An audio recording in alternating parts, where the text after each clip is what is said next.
Okay. All right, let's go ahead and call our meeting to order for October 26, 2020, 6:36 p.m. Whoop, whoop. Mr. Frost, do you want to read the minutes from our last meeting to everyone, or did you want me to read over what you sent me? If you could read over I just don't have them available with me Sure, right now. not a problem. Okay, last meeting on September 28th, in attendance, we had Miss Casey Arnold, Mr. Timothy Frost, Miss Karen Johnson, Miss Angela Yop, myself, Stephanie Mitchell, Miss Michelle Rudd, Miss Angela Clark, Mr. Paul Smiley, Miss Desiree Sayas, and Miss Julian Smith. Recap of meeting minutes from February 2020, presented by Miss Arnold. Mr. Frost motion to approve. Miss Rudd moved to second. We had a Title I update for Miss Arnold. October meeting. These are very bullet pointed, so if we need any details, we'll have to ask. Title I update from Miss Arnold with an October meeting. Ta-da, today. Virtual Title I annual meeting, and additional info will come soon. RCHS rebranding from Miss Clark. We had the website review and rebranding with the ADA compliance. The rebranding of the entire school. Ms. Johnson shared rebranding images, branding and image consistency, no money or cost up front to the school. Things will be phased in over time. We will use Caddy Studios culture funding for some of that phasing. Ms. Johnson shared the history of the new web design and the rebranding. Ms. Rudd supports the color scheme and thinks it's fantastic.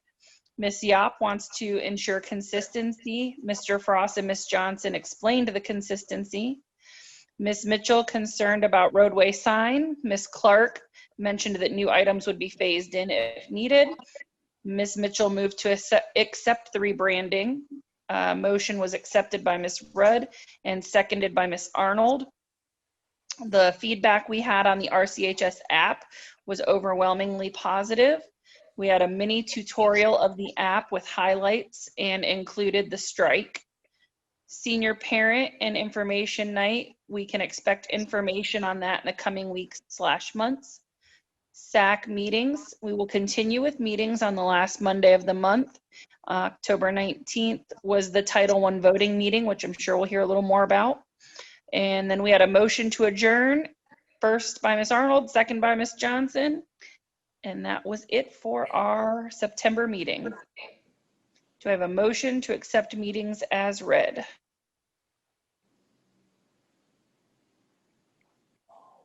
I so move. Okay, I'll second that. all right, Mr. Lyons and Ms. Arnold.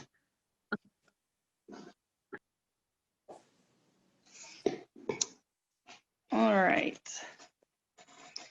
Ms. Arnold, I will hand it off to you, as you probably have a little bit more of an agenda to direct which way you want to go next. Yes, I can talk about some things. Perfect. Tim, what do you have up first? Currently, I am still trying to grab the Title I documents. No worries. Would you like to talk about, Miss Clark, would you like to talk about dress code first? Sure. Okay. I do have that up, so let me share the screen real quick. Okay.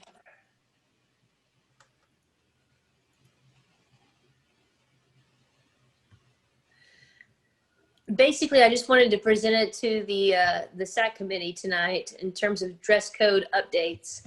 This is the 2021 dress code that we have put out, and currently in enforcement of the dress code, we are running into issues with the leggings spandex issue. For the biggest part of it. And in doing the dress code, we realized that we really hadn't updated it through SAC for, going on probably, 5 to 6 years. And so we thought it would be good to bring it to you all for input, and so on, because I am a full believer that you shouldn't have a policy that you're not willing to enforce. And, so ultimately, want to bring it to you all for input. I gladly give explanation if asked. in terms of, what's on the dress code and how it's enforced.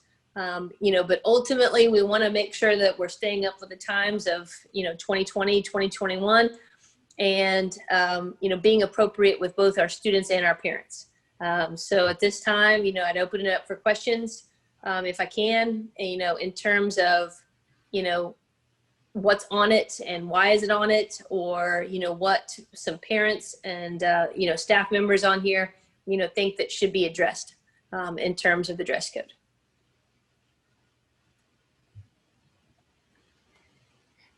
Oh, Ms. Clark, I think two of the things that teachers are having issues with, one is the slides. Originally, Polk County said the slides were not allowed. Any shoes that did not have a back, you could not wear. And so I'm not sure, I don't see that in the dress code on here. I'm not sure if it's there or not. I know things have changed a lot as far as going from the Polk County dress code to each school being able to do their own. And then the other thing was the shorts that the dancers are wearing. They're saying that they're given permission to wear those, and we just needed to know, is it something that does it have to have a top that goes over it? Does it have to have a skirt that goes over it? Because the shorts themselves are against dress code, but what is going to be acceptable and what is not? Correct. And so I can add some clarification to that. You see that, under the very first bullet, it says no tight fitting material, spandex, leggings, workout pants, etc. And, obviously what I wore to work today, is kind of a LuLaRoe kind of dress, with some leggings on underneath it. And that's because, the skirt's a little too short for my liking. And so I wear leggings underneath it, to obviously be a little bit more modest. But, in terms of the leggings, which, the kids have been kind of at a disadvantage this year in terms of dressing out in PE and dance, and stuff, because we are not dressing out in the locker rooms. And so, in working with Miss Alls, when they are being active, I did okay the spandex and the leggings, but they did need to wear something over it that would cover their bottom. And, Okay. so that's where we are with that now. But, so many of the styles now, the spandex and the leggings are paramount and have designs and that kind of stuff on it. So I was just wanting to open it up to the parents that are on, to see if we were being, possibly too strict or out of line, with saying that spandex and leggings needed to be covered up. So that's, kind of where I wanted to get some input on.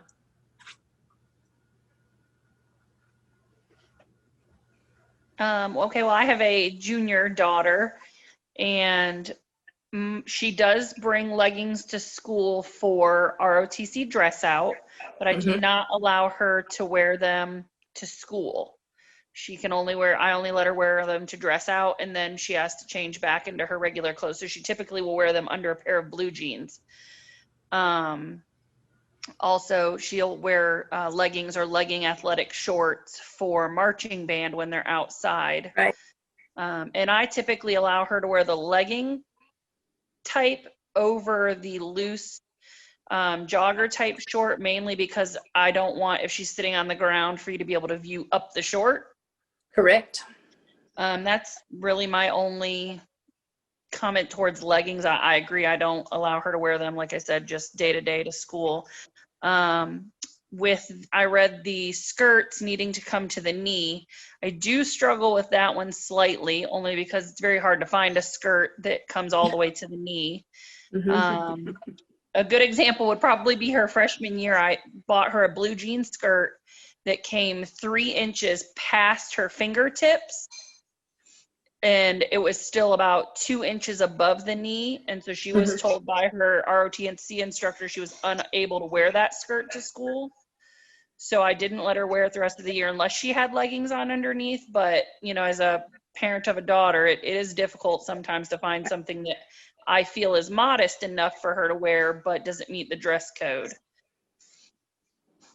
I also saw the no sleeves is unpermitted, even if it has a cover up, that the first layer of clothing needs to be what has sleeves on it. Obviously we can work around that. It's not a problem, but I do typically allow her to wear a sleeveless shirt if she's wearing a long sleeve cardigan with it. Yeah. So those would be my only little bits on those three things. All right.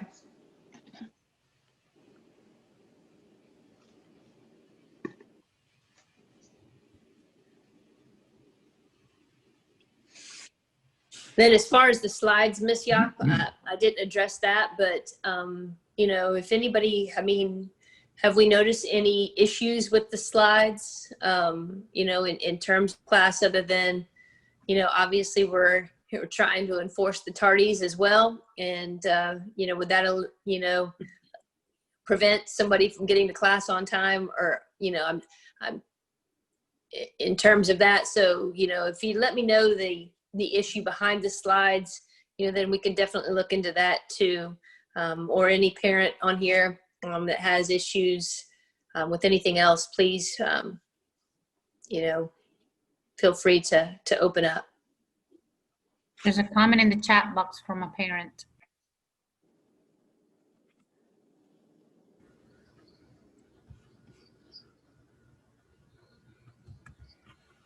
I think the only issue that any of us had with slides was that originally for the last, who knows how many years, with Polk County, slides have been unacceptable and have been against dress code. And so when they changed it and went to where Polk County no longer putting it out, you got some old teachers like me who you have the dress code kind of ingrained in your head, and slides were just one of those things that wasn't allowed. So if they're allowed, they're fine. I haven't seen any issues with them. Okay. We have a lot of kids who wear them, so we just, like I said, some of the older teachers that have been around a long time just wanted to make sure that that was something that was acceptable and okay, and that we, you know, was fine.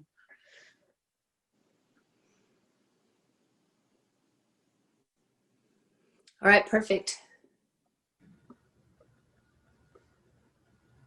And I reviewed the code of conduct, dress code, you know, a little bit before the meeting and that kind of thing. And, you know, they have toned it down quite a bit for high school in terms of years past. So we will definitely look at that and discuss it to see if that's, you know, something we want to look into in terms of the shoe wear for the slides. If there's no other comments or I wanted to talk about number 8 with no bandanas or do-rags. Yes, ma'am. The problem that I've seen are the bonnets on the young ladies and the headscarves on the young ladies.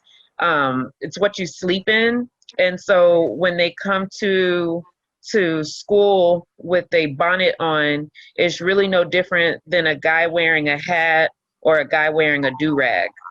And so I haven't allowed them in my classroom because they're head coverings. But I mean, I just want to be consistent and make sure that I'm not being too strict or other teachers aren't being too strict, but bonnets and head rags I don't allow in my classroom. And that's totally acceptable, Ms. Hall. You'll hear me on the announcements tomorrow. That is something that your administration also noticed and noted that they would like for me to designate on the morning announcements. Just wanted to get through tonight and see if there was anything else, you know, from the parents or members of the SAC that they wanted me to address as well. But you'll hear me address that for the ladies starting tomorrow morning. Okay. Will it be added to this document? Yes, ma'am. Okay. Okay. And will this document be posted to the RCHS app once it's been finalized? Yes, the dress code is on there and it's on the website as well. So any adjustments that we make or deem appropriate, we will update as we go. Perfect. I just want to make sure I go back over it with my kids so that they're in compliance.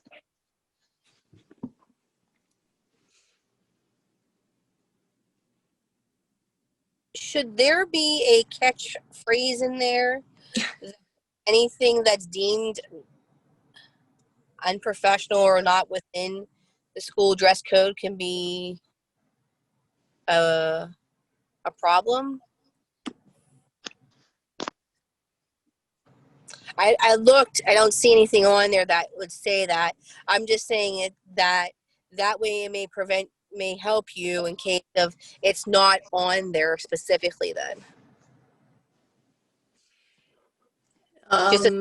It does say down in the notes section, I'm looking at the website, Ms. Rudd, and it does say all items of dress must meet the above guidelines as well as the guidelines provided in the district code of conduct. So, you know, I don't know whether that covers what you're meaning, but you know, just I can't, I'm stuttering a little bit. Sorry. The difficulty with enforcing a dress code is it's so subjective. And right.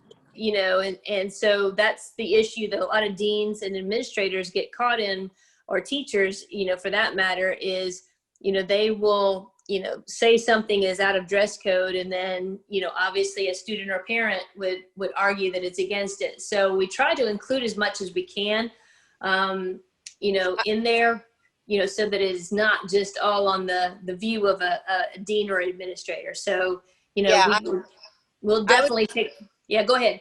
No, I'm sorry. I apologize. It's just like that other, you know, everybody has that, you know, line in their job description, other duties as assigned, you know. So it was just something, see, everybody knows. I just, something like that might be a catchment just in case. I'm just trying to think of this, like for you and the teachers, that might be a catchment for you guys then. Just a suggestion. I can't see the whole thing. I'm trying to view it, but. Right. Just a suggestion. Not a problem.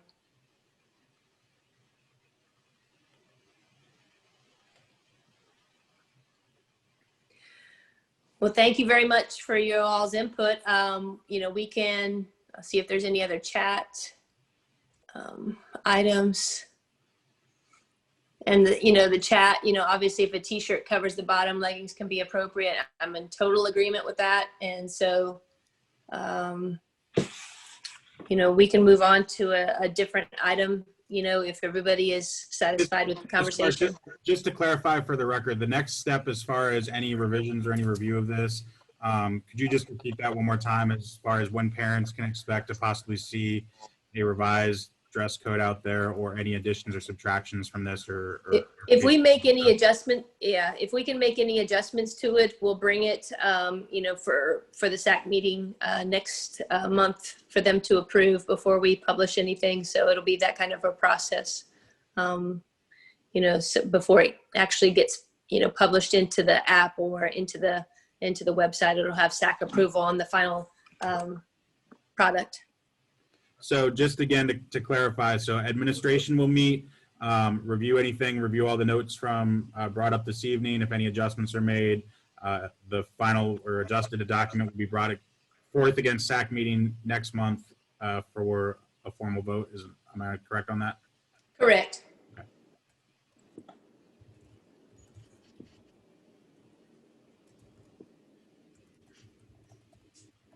Okay, so we don't need to motion anything on that since we're not finalized, correct? Yes, correct.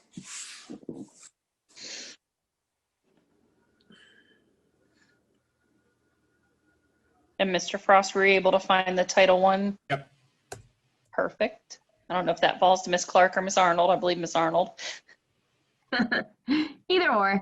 What you got up first, Mr. Frost? Take your pick. Whatever you have up, I will talk about. Eeny, meeny, miny, the compact. Okay, the compact. Coming right up, hang on. Okay, so we had several things that we did for Title I, because as you know, we are a Title I school. So I've been working on some documents, specifically our compact and our parent and family engagement plan, as well as getting input from our community and our parents and students in regards to our Title I budget, as well as our parent and family engagement funds, as well as our school improvement plan. And I actually have some really good news. So I created a Google form and it had all sorts of information. It asked for input on, what are some barriers in regards to why you don't participate in things? When is the best time for you to participate in events? What are some events you would like to see us have on campus? Here's how we use our money. How would you like to see us use it? And I had started out with, we did just, Mr. Frost helped me do like a little blast out on our app, and it went out to about 4,000 people. After that first blast, we only had about 3 people who responded, and one of the 3 was me. So we won't count me.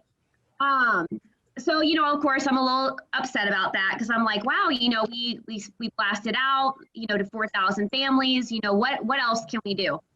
So we blasted out. I created a flyer. We had some messages on our school marquee. And then, I thought, well, why don't I just reach out to the teachers and staff to see if they can upload my link to either their Schoology or their, if they have a website that they use, their Remind and all that. And I'm actually really proud. I just checked the number. We had 184 responses. Wow. Which for us is extremely good. I don't think we've had that ever. And so I'm actually slowly going through some of the input. Most of it was the same input that we get every year. But I was super excited to hear that we had 184, and it was like legit people that were responding. Not like Miss Arnold responding. So we had teachers that responded, we had students that responded, we had parents that responded. So I just was really excited about that. So I'm going to share with you guys tonight some of the information that we received back. And one of the things that we're responsible for creating is a compact, which outlines the responsibilities for the school, the student, as well as the parents and families. And what you see up here is our compact for this year. It was approved. And just kind of to summarize it for you, the school is responsible for making sure that all students receive a differentiated curriculum that's rigorous and high quality. And we expect our parents and families to set expectations for their students, but also to support the curriculum that's being taught in the classroom. And then for students, we expect them to do their best each and every day and to take responsibility for their learning. So that's kind of the curriculum high academic summarization for you. And then the monitoring student progress, as a school, we're responsible for providing timely reports to parents and making sure that you guys have access to your students' grades. As parents and guardians, we want you to be able to check that parent portal to, monitor your child's progress. And then for students, we want them to be able to monitor their own progress by using the student portal. And making sure that they're turning in their assignments on time, as well as meeting any deadlines that are set forth by their teachers.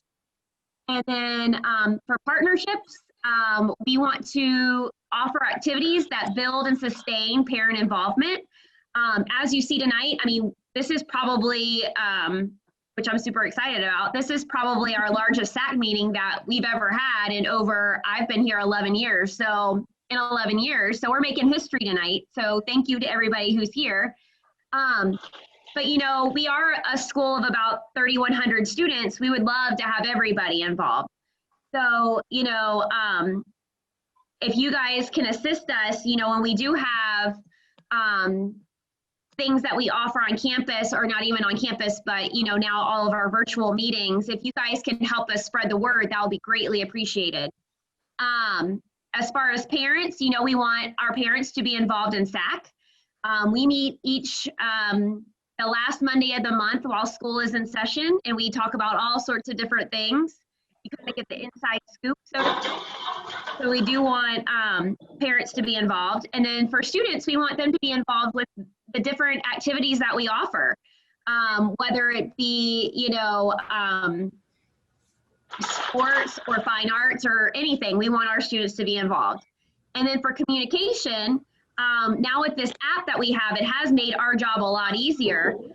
But it is now actually for us more imperative than ever for us to be on top of our communication, because half of our students are not at school every day.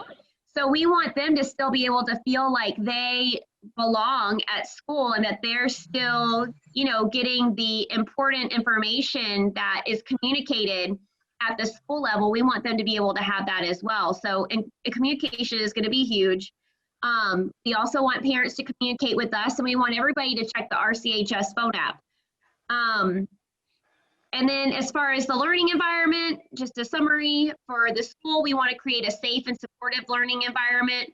For parents and students, we want you guys to help engage your child each and every day by asking them how their day was, what did you learn in class? And then for our students, we want them to show respect, not only for the school and for themselves, but we want them to be responsible for their learning. So this compact that we have here it's just, you know, a document that kind of outlines our partnership of everybody working it together in order to help our students be successful. So if you guys have any questions or comments, feel free to ask. Great job putting it together. Well, thank you. Miss Julian Smith, I see you have a hand up, or did you have a comment or question?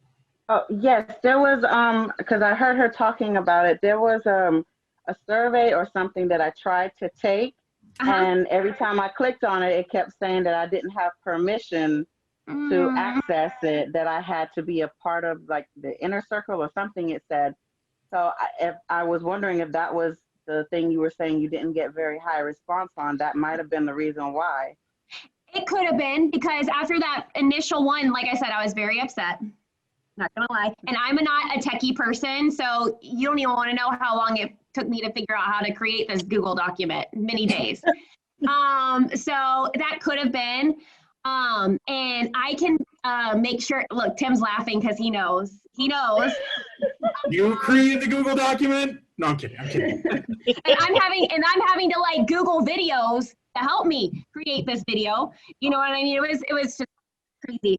But what we can do is I still want to collect information because, like I said, as I'm reviewing it, it's actually been very beneficial. So I will see if I can get that to Tim. Tim, do you still have the link?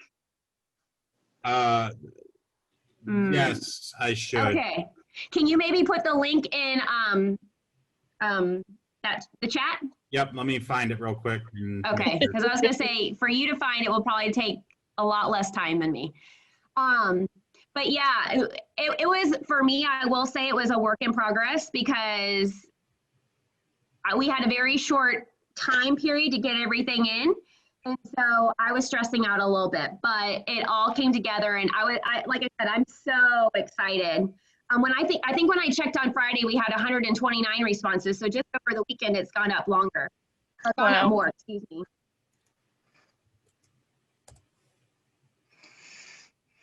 Yeah. Ms. Arnold, Is it? I'm so sorry. Just to clarify, it's the Title I Parent and Family Engagement Survey, correct? Yes. Okay. I will put that link right here in the chat. Okay. Hi, Miss Meadows. Hi. We missed the roll call, but Katie's here too, so you can count her as a student involvement. Where was that originally posted? Because I missed it, and I never know how to find things online. It was sent out on the app, and it was in the daily announcements. But it was sent out on October 14th. Okay. I just now am downloading the app because I didn't even know about that. So I'm getting up to speed. I'm sorry, she's not on campus this year, so we just, you know, she had it, but I did get your email, so that's how we knew about tonight. Oh, good. Yes, and that app has been so beneficial. We push out a lot of information through that app, and you know, it is, like I said, it has been really amazing for our students that are e-learners and who are not part of the everyday campus experience. And you know, all of our announcements you know, are put on the app. So awesome. That'll be good for you, Katie, in order to, you know, keep up with what's going on. We can still take the survey? Yes, please do. Please do. Yeah, I'm gonna keep it open because, like I said, I mean, this is the most we've ever had. So I think it's amazing. Yeah, it's nice and convenient for this meeting to just, you know, stay home and click on a few buttons. Exactly. Tim, do you want to bring up the next document? Yep, please hold. We need some elevator music while we do this. Miss Arnold, do we need a motion to approve these as read, or do you just need to do one at the end of all of them? We can do, oh, let me think. We can do at the end of everyone if you want. Does anybody have any, does anybody want to make a motion? Or want to make any changes or have any further input they would like to give? And again, we're No? talking about the compact. learning, which is this document here. If there are no changes, I motion to approve as is. Do we have a second? I will second. I'm All sorry, right. who was the second? Soto. Thank you.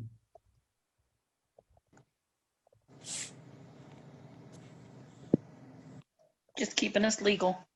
Yeah. Okay, so that is I'm gonna close the compact. Okay, Once I close it, it might not be found again, so just before. that's okay. I got it. Next, we got the parent-family engagement plan.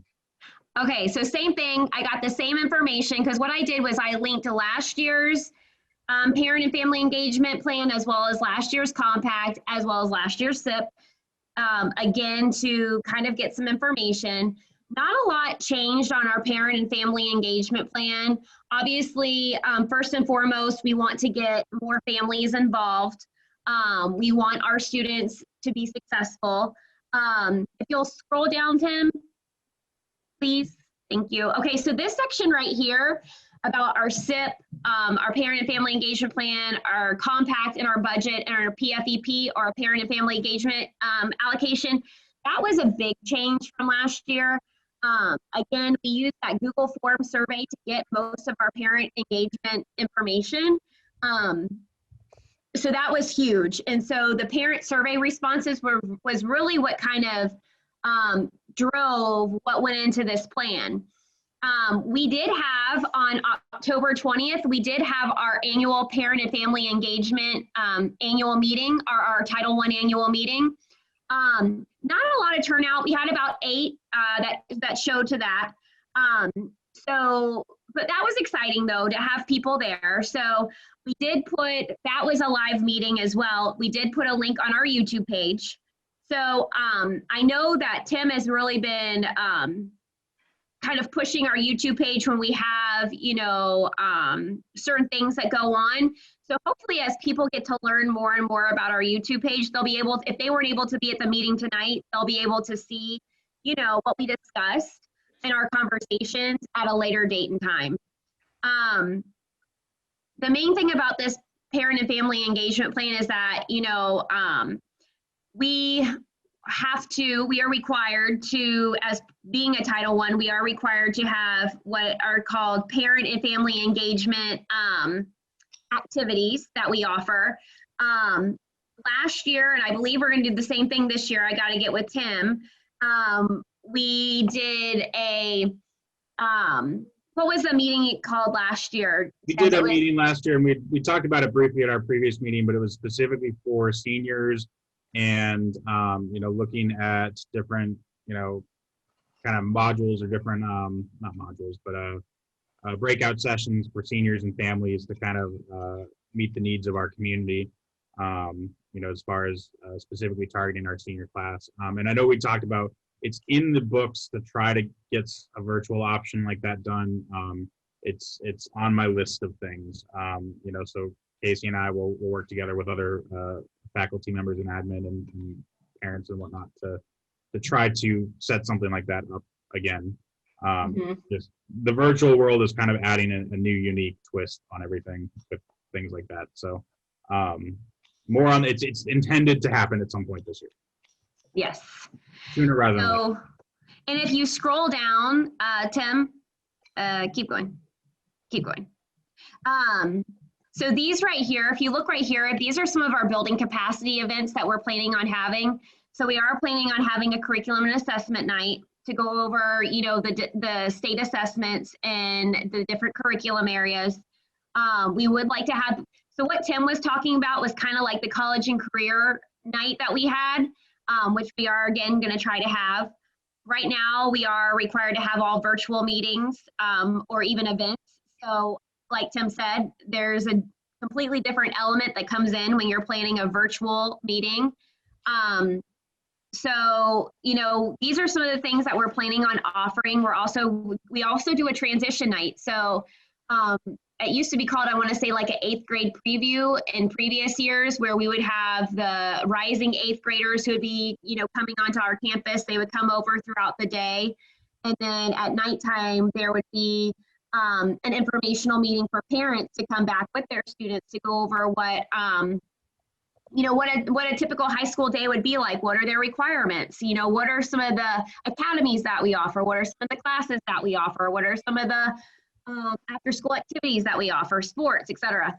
I don't think that we've had students on campus in the last couple of years during the day. I could be wrong. Ms. Clark, correct me if I'm wrong about that.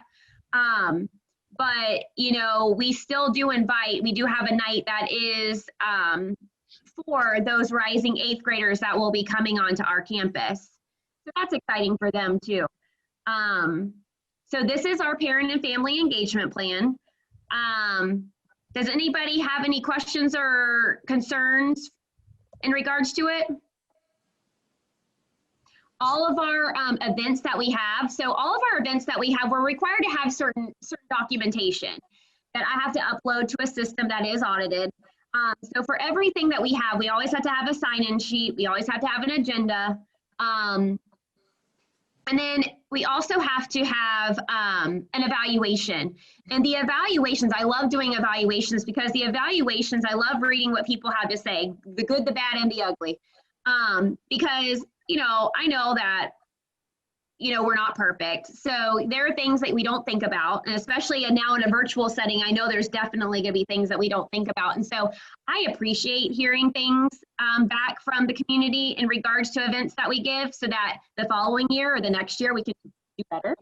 And so as long as it's constructive criticism, I am all for it. So that is one way that we do kind of evaluate our events, so to speak, is by, you know, the number of parents that are in attendance, as well as what they say on their evaluations and how we can do better in the things that they like. So any questions or concerns?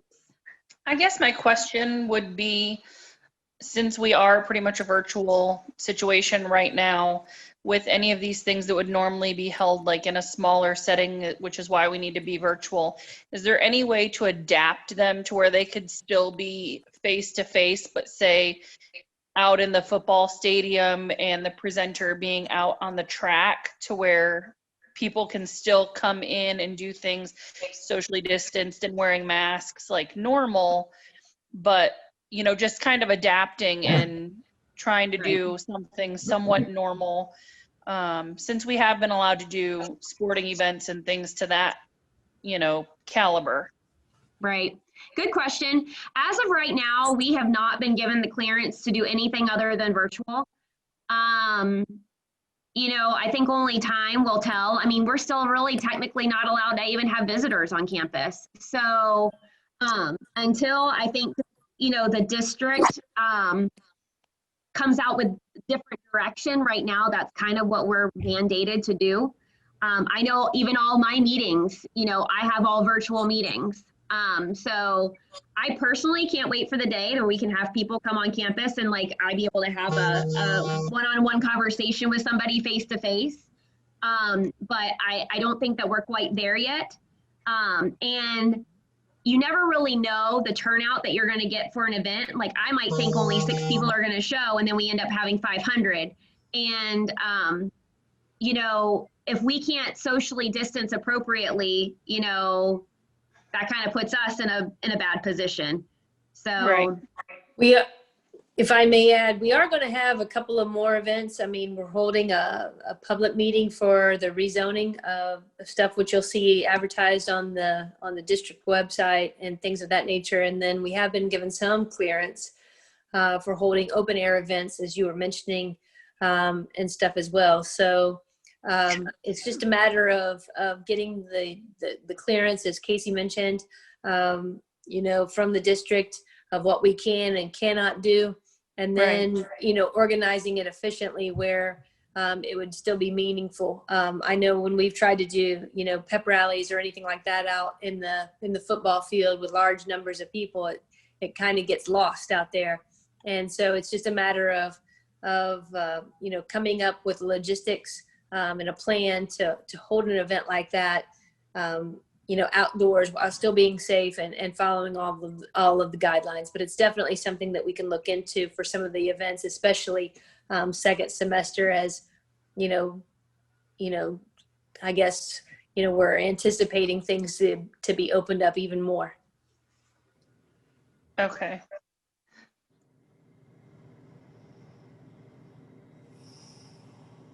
Any other questions or concerns?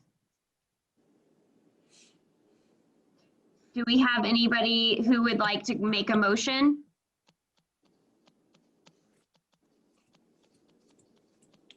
Let's not all go at once. I move to accept the family engagement plan as presented. Thank you, Mr. Lyon. Would anybody like to second? I'll second it. Julianne Smith. I'm sorry, who was the second? Julianne Smith. Thank you so much. Thank you, Ms. Julian. Smith. You're welcome. Okay. Okay, what's next? SIP?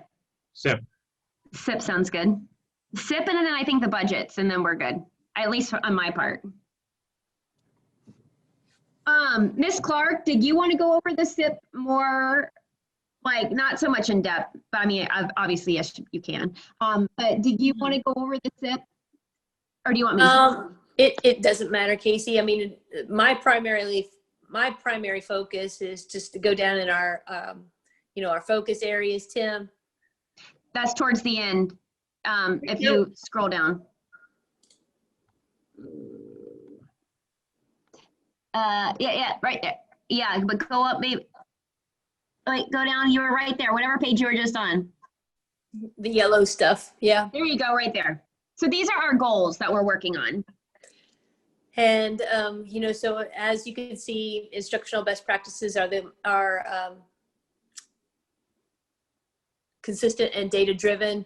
We'll create authentic student engagement. Teachers need to focus on student data as well as target task alignment. So these are things that we're, asking our classroom teachers to work on and develop, and that we will be, focusing on in our data chats, with them as well. And then the second, point was our SS subgroups, specifically relating to students with disabilities. So if you're not familiar with SS, it's is that me or? Sorry if I'm getting some back. Okay, but our SS subgroups, there's two individually, that we are focusing on, and that is our students with disabilities, and then you can see down the next one, a subgroup specifically relating to African American.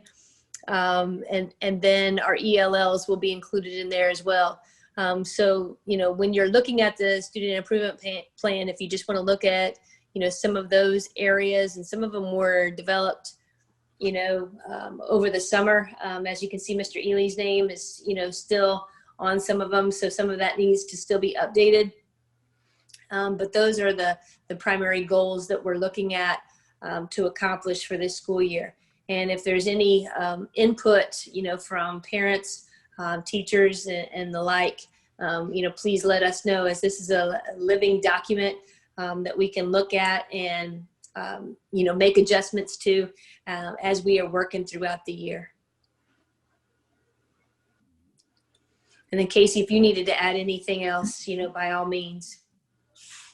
No, like Ms. Clark said, I mean, this is, it's something that we are working on towards achieving, across the board. We do have to have, obviously goals. And like Ms. Clark said too, it's very fluid, so it could change, as we see, I guess, that we are increasing in some areas and then we start to maybe decrease in others. We may have to, change our way of thinking and trying to bring some of the things that we might have gone down and up. So it's a very fluid document. And,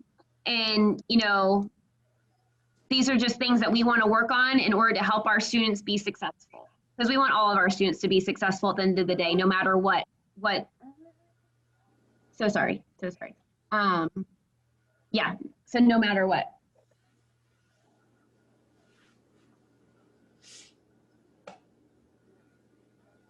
Sorry. Does anybody have any questions? Oh, I'm sorry. Oh, go ahead. I'm sorry. Go ahead. I have a question about the data chats.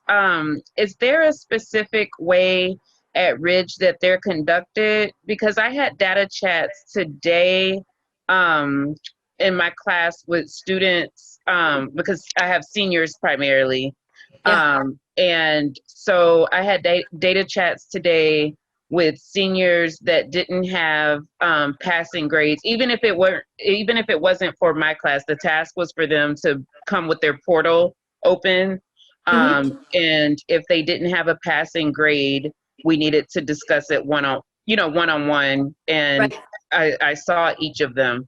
Is there a certain way that data chats are held? I just want to make sure that I'm consistent, because in the plan, what I had them do, if they had a grade that wasn't passing for this first quarter, I had them calculate what they were going to have to do to recover to be successful for the semester. And then I went over like the different tests, because it shows on their portal which Right. EOCs and things like that that they still have to complete. And I just want to make sure that I'm not reinventing the wheel or circumventing something that's already in place. No, ma'am. Sounds like you're right on track in terms of what you're doing with your kids. In terms of what I was referring to in the school improvement plan, is one of the things that we do when we usually have a data day, and obviously this year is a little bit different, is we have teachers look at these specific subgroups within their student groups, so that they're able to identify, the kids in their caseload that would fall into these subgroups, and how best to move those students. And so we would be using performance matters and unify and things like that nature in order to get the data on those students, where we can identify them by the subgroup, and then really look at and see what we need to do in those classrooms to push those students. We haven't had that to date yet, but hopefully that will be coming here in the second quarter a little bit more. Okay. And can I just chime in and say that, Ms. Hall, I think that's amazing that you take the time to sit down with your kiddos to discuss with them. Even like you said, it's not even necessarily your class, but for them to realize, okay, if this grade goes in the grade book, or excuse me, on my report card, this is what I've got to do in order to bring it up. So well, I mean, because the goal is for them to, since I work primarily with seniors, the goal is for them to graduate. Right. And we already did at the beginning of the 9 weeks, we set SMART goals. And so I had them refer back to their SMART goal sheet. And a lot of them were trying to set goals to have a 2.0 to graduate. And so it's like, okay, this was your SMART goal. This is what you did quarter one. If we want to keep in mind what we're doing with our SMART goal, this is what we're going to have to do the second 9 weeks. But I just wanted to make sure that I was consistent with the rest of the school, since I'm newer to the school, because this is what I did at a former school. So I just wanted to make sure that, I wasn't making waves or anything. Nope. No, I think it's great. I think it's great. And I think the more people that you have looking at, a student's data, the better. I mean, I'm ESC background, so I look at data all the time, and there are things that I don't catch all the time. So I think the more people that are looking at things that are out there to help our kiddos, I think that is wonderful. So I think that's great that you do that. Okay, thank you. Okay, so do we have any motions about our SIP? Any comments or anything else? I would say, just to chime in here real quick, Ms. Arnold, I would say we shouldn't necessarily motion to approve or accept or anything like this until there's some edits done to maybe Mr. Ely things, or just relook at the summer elements. That's kind of thoughts on that. Got it. Okay. The last thing that I would like to talk about is, so we do have, and I don't have any documentation for this, Tim, like for anything for you to bring up, but one of the things that we do get is we do get a portion of funds that are, we get a budget, a Title I budget. I don't think that we've gotten our allocation for this school year. I haven't seen it. Ms. Clark, have you seen a specific allocation this year? I am still learning the budget, if I must be totally honest with the group. And so, you know, that's a work in progress for me. But, you know, I do see where we have some Title I monies. But, you know, to give you a figure, I'm not. No. Yeah, you know, I wasn't expecting it here. I don't think we've gotten a specific one yet. But what I can let you know is that we spend about, you know, 90% of our money is used to fund personnel. And this year we have been able to purchase a math coach and a reading coach. And both of those coaches, they work with our teachers in the math and reading departments respectively, in order to help them teach their students to be successful in the classroom. And then we also have purchased 2 student success coaches, a behavior interventionist, and then we also fund a network manager para. So those 6 people, we fund their salary through Title I. We also use a bit of our funds for substitutes in order for some of our staff to go and do staff development. And then we also use some of our money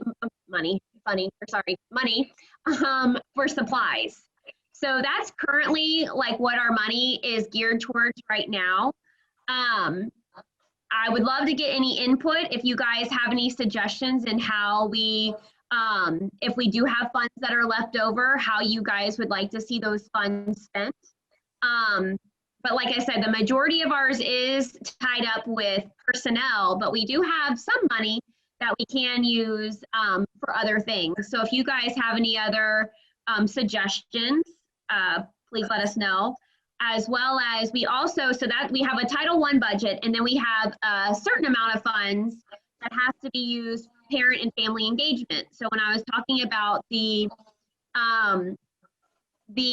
different building capacity events that we have to hold. In the past, we've used our monies, you know, to purchase like a small, what's it called? Like a snack to give out. We've also used our money in the past. We used to have a parent involvement para. We don't have anybody parent involvement this year, so we're not paying anybody for that position. So we are also looking for ideas into how to spend our parent and family engagement funds as well. So if you guys have anything, we've also used those funds for like, I want to say postage, like in order to send out like flyers and stuff. We also purchased a poster printer, I want to say 1 year, in order to help us make huge posters in order to advertise events. So, if you guys have any suggestions on how we should spend our funds, please, you know, let us know. Last year, I know we made the recommendation to purchase the stoles for Yes. the high honor students. Mm-hmm. Is that still something that we have penciled in to continue on, or do we need to revisit that for the new year? Ms. Mitchell, I think that came out of SAC funds and not. Yeah, I was going to say. Mm-hmm. Okay. Which are totally separate. I typically confuse those things. It's okay. It's just money. Question, can you move those funds to next year? Or do you No. need to use them this year? Great question. No, all of our funds have to be used this school year or else we lose them. I will say too, we also have purchased technology. So some of our computers are starting to get, they're a little older. And so the software is outdated on some of them. There was talk of us actually, at one point in time last year, we have a couple of computer labs on campus. And for us to possibly look in updating those computer labs with newer desktops and software. So we have talked about technology as well. I'm not sure what we look at. I have to get with Ms. Clark to see what we're looking at right now in regards to technology, because I know the district has purchased a lot of technology due to the fact that, you know, with the whole online e-learning. But unfortunately, we can't save the funds for rainy day for another year. Well, the reason why I'm asking is that we don't know how this year will end. So it could be that you might want to use it as incentives to hold on to your teachers. Yeah. So I know we've done that at a different school many years ago to have some form of an incentive, because every year, I don't know actually about Rich. What kind of incentives? What kind of incentives, if you don't mind me asking, what kind of incentives did you guys use? Or well, it all depends on how much is left, of course. But I can imagine that you can do something specifically for teachers or for the ones that actually will sign up for next year, something like that. I mean, right. Well, unfortunately, with Title I funds, you can't use Title I funds to, well, you can use it to fund like personnel, but the whole purpose of Title I is all about the kids, all about the kids. So the reason we're able to purchase personnel, as weird as that sounds. Yeah, I know. I hate to say that. I can't think of a better way to say that. It sounds weird, I know. But the reason we're able to pay for personnel is because those are coaches that, like our success coaches, work with our bottom 25%, and some of our students who, you know, are failing. So anything with Title I is all about the kids. Whatever we can do about the kids. And I'll give you an example. Well, very simple. Then instead of incentives for the teachers, incentives for the students. Yeah. Yeah. Arnold, if I can, this is Miss Johnson. If I can say a couple of things about Title I funds, it's a grant that comes from the federal government, so it has a lot of restrictions. One of them being that it cannot supplant your school budget, your operating budget. So it cannot be used to purchase or to fund something that your school normally is expected to fund. The other thing is it cannot be used for student incentives at all. And any equipment that's over a dollar amount of, I think, $500, if we were to lose Title I funding, or we'd lose that declaration, then that equipment leaves our school and goes to another school. And that happened to our school, unfortunately, a few years ago, that we lost the designation as a Title I school, and they literally backed a truck up and took a lot of our computers and things like that to another school. So it takes some very creative thinking on how you can use it, and it has to basically be used in the classroom for the purpose of improving student performance and their success. I see that as an incentive, but okay. Well, like if you were to buy, we've used it to purchase like the poster printer.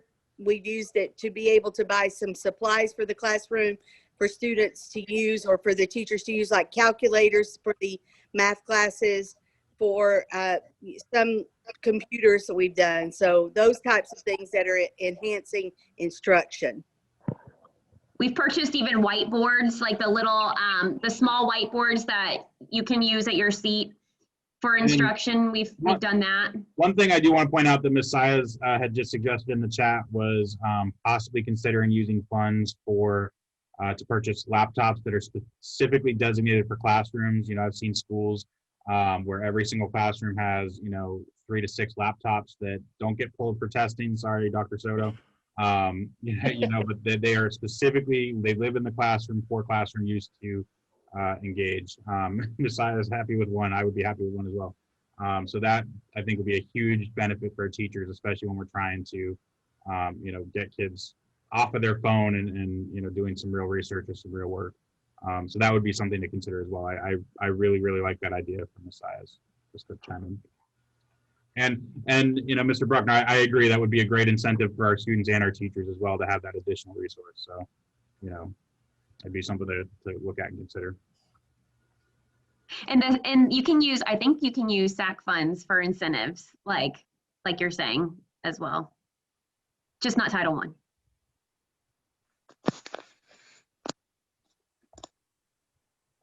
Anything else you guys can think of? I like the laptops. We'll note that.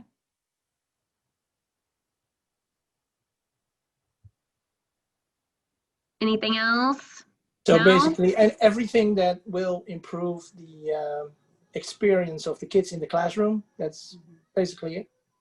Their achievement. Yeah, that's what I mean. So they can achieve a little bit better. But if technology is really a shortcoming, and I know that's over the years that at many schools, for some reason, technology is always running behind the facts. So that would be a good, again, I will call it an incentive, but whatever name you want to give to it. But if it will improve the learning and the experience in class, then yeah, I think that would be a great opportunity to use it. Yep. And it's all trying to bring our disadvantaged students who may not be able to be as successful in the classroom because they may not have as many resources at home or available to them. That's what the meaning of Title I is to bring all students up to where they can be successful no matter of what their, you know, economic background might be. So just thinking out loud, so technically you could even use resources as that if you have like students that don't have the resources at home, and currently they have, if they are at home, they get from the district, they get a laptop or whatever. So technically the school could do that as well if everything goes back to normal. Or am I wrong? You mean, if you would invest in extra technology. Laptop specifically for student checkout. For checkout. Is that correct? Well, I was thinking about that. Yeah, I mean, like you lend a book, or you're borrowing a book from the library. Basically the same thing.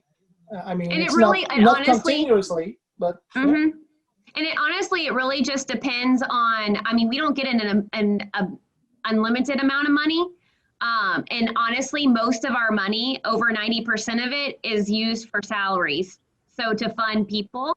So, you know, if we were to purchase technology, it would be like a little bit of it at a time. Where's our highest need? You know what I mean? Okay, these computers are falling apart. We need to replace them. You know, and so it would be something that it would not happen overnight or over the course of 1 year. You know, we'd have to start here and then we had to go the next year, go here. I want to say it was 2 years ago, we purchased tons of, I want to say $70,000 or $80,000. I could be making that up, but I feel like that was around about what are they called? Musical instruments for our music department, because we didn't have hardly any musical instruments. So, you know, there's things that you can spend the money on. They, like Ms. Johnson says, because it is federal money, there's a lot of limitations. And so, you know, each year we try to look at what is it that we need the most. And one of the things that we found is that we always have a need for personnel, especially personnel that, like the coaches that we have, the math coaches that we have, the reading coaches that we have, because they're in the classrooms each and every day, training new teachers, working with our veteran teachers by looking at data, dissecting data. Okay, this is what these kids are at currently. We want to move them to here. What do we need to do in order to move them to here? And if we weren't able to purchase or pay for their salaries, we wouldn't have anybody you know, really dissecting that data to review it to see how we can move students in order to make them more successful, like in our SIP. Because, you know, everything in education is data driven, or it should be. And so, you know, we're very blessed and fortunate that we are able to have people on our campus that is their sole job, is to look at data and to see, okay, well, what are some things that we can do? And I mean, you have coaches that are in the classroom that are teaching, new teachers how to teach in front of their classes. So, I mean, I think we've been able to have a very, very good, what's the word? Not luck, but we've been doing very well with our Title I staff that we have each and every year. And also, again, even with the success coaches, working with those students who are, not being very successful, and how can we move them? How can we get them to the point where they can graduate and go off and do, whether it be go into the world of work or wherever they want to go, again, just trying to move our students in order to help them be more successful. Would we be able to do maybe a technology evaluation to see where our biggest need is in the technology on campus, and then maybe quote out what we could possibly fill in, whether it be a laptop per a teacher's classroom if that's our biggest need, or Ms. Mitchell, I might even suggest kind of expanding that and maybe suggesting putting out a survey that's not necessarily limited to technology, but what is a need that our teachers identify specifically for our students. We never know what we'll find back. Right. Whether that be a specific technology need, or maybe there's something that I know in my world I don't see everything, and I think we all agree that work in the schools and as parents, you don't see the big picture necessarily all the time, so we never know what we might be able to see with just right. generic No, I think that's a great idea. And I know our network manager and our network para, I mean, they do everything with the technology on our school. So usually they're the first ones that I go to, like, hey, if we had money, what is it that you are hearing? Because obviously they talk to the teachers quite a bit in regards to technology. What is it that we need? What would help our students be successful? And we do. It does end up being kind of like a department thing. Okay, so we haven't done anything for the English department, in 10 years. How can we bring them up to speed in order to help their students, so that we're not playing any like favoritism, So basically what you need to do is just let all the teachers fill out a wish list. Mm-hmm. Yeah.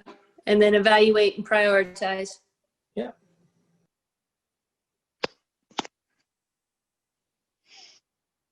Good job. Thank you all for the input. I like that information. I'm not a techie person, so I'm going to have to get with my people to help me. Temporal. Do we have any other comments or questions on our Title I monies?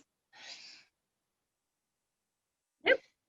Okay, if not, do I have anybody who wants to make a motion to accept what we've talked about, even though we don't have an exact number, or do we need to leave that since we don't have an exact number right now?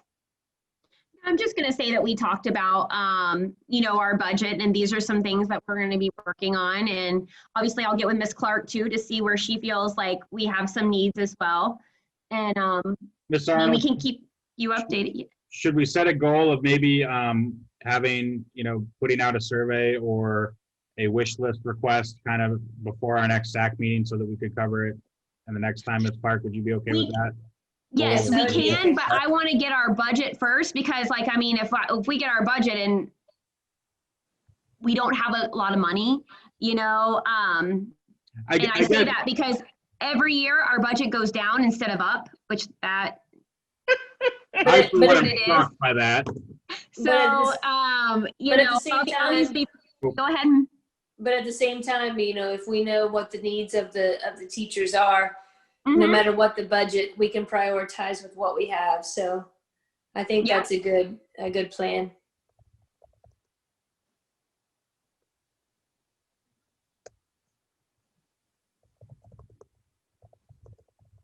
Okay.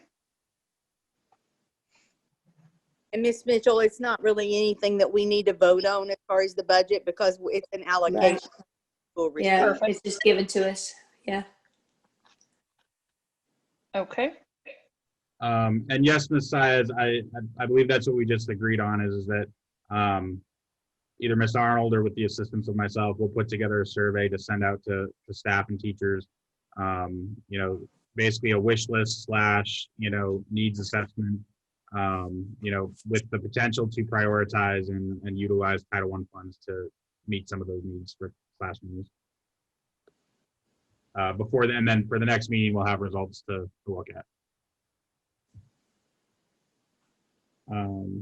Ms. Yap inquired, is our subscriptions to online services allowed? Ms. Johnson or Ms. Clark, do you know if that's permitted under Title I? It is not. Neither is software purchases.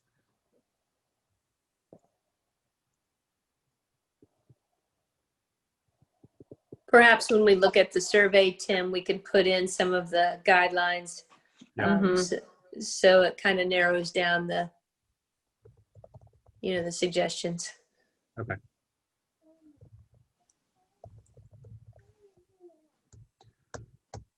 Ms. Arnold, did you have anything else under Title I?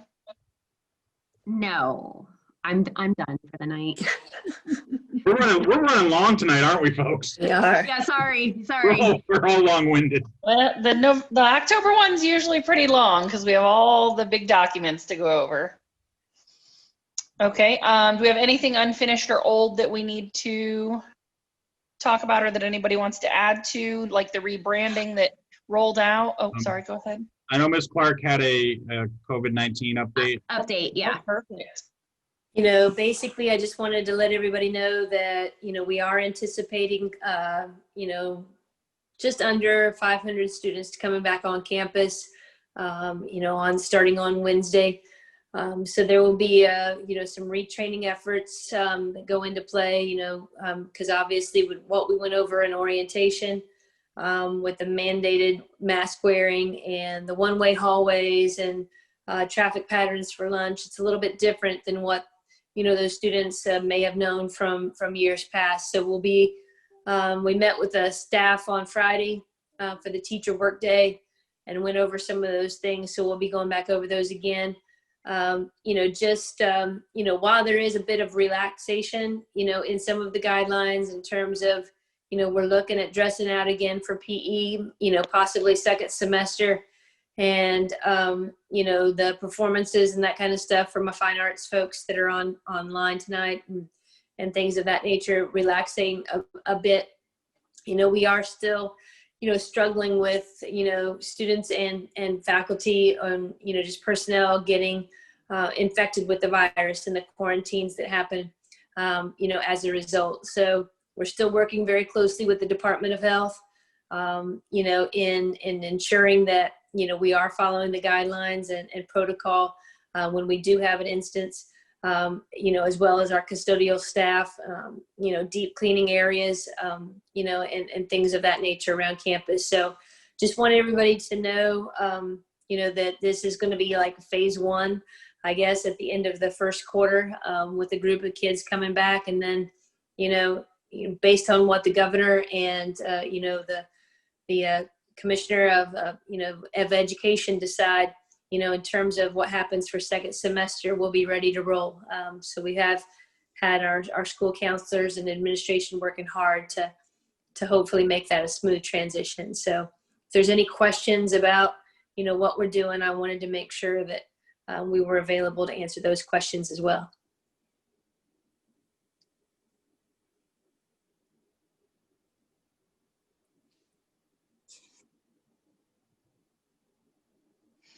Ms. Clark, I don't know if you saw in the comments, someone wrote that they would like to point out that some teachers are still not wearing masks. Saw that in the chat. And, if, we would like to send an email or even an anonymous text, all right, I can give you my number and that kind of stuff. But, obviously we go, based on what we know, and we can't be at all places at all times. So we try to enforce as best we can. So, any tips would be appreciated so we can address the issue as needed. But that is, a definite must.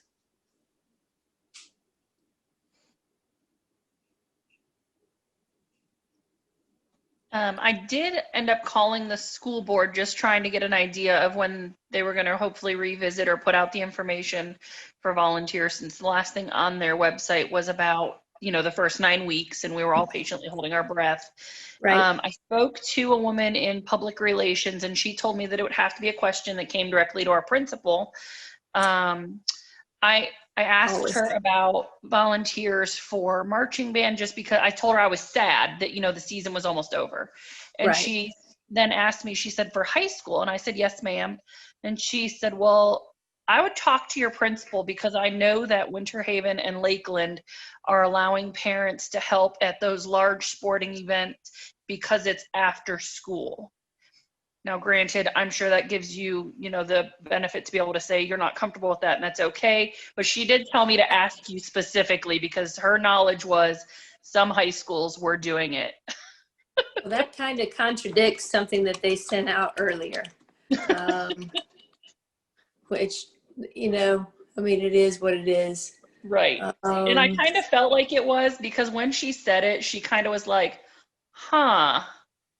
Well, Winter Haven and Lakeland are, so you may want to talk to your principal. And then she whispered, and I was like, okay.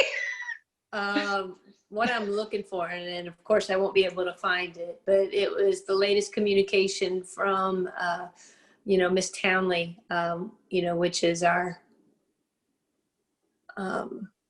acting, chief of academics and things of that nature. And it was talking about volunteers on campus and so on, that I'm trying to find, and I would be more than happy to share with you. But basically, it was stating that they are still discontinued for second quarter, Okay. and that all visitors and to campus, just like we're doing the Great American Teach-In here in a couple of weeks and so on, all of those presenters will be virtual. Nobody's going to be allowed on campus. In terms of volunteering for that. But I'd be more than happy to share that with you as far as the direction that we have from my bosses, to us.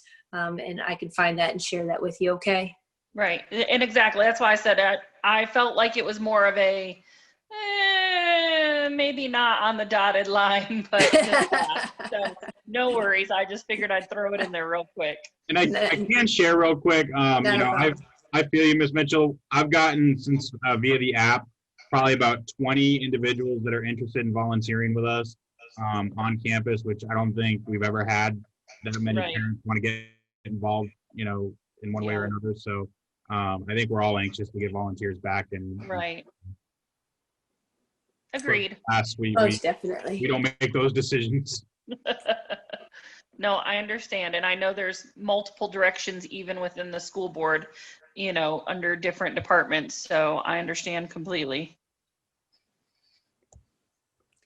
Gotcha. I found it, Ms. Mitchell, and it did come from Mr. Hill and Ms. Townley. And, the first bullet is that volunteers remain engaged from a virtual standpoint only. Parent engagement nights will remain virtual for Q2. All trainings and meetings will remain virtual for Q2. We will not hold in-person, either indoors or outdoors experiences for the Great American Teach-In, and so on. So, I can share that with you, okay? Okay, well, I appreciate that. Not a problem.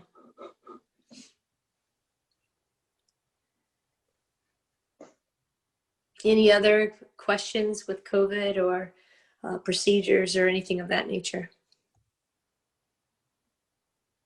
All right. Thank you all for being here. Really appreciate it.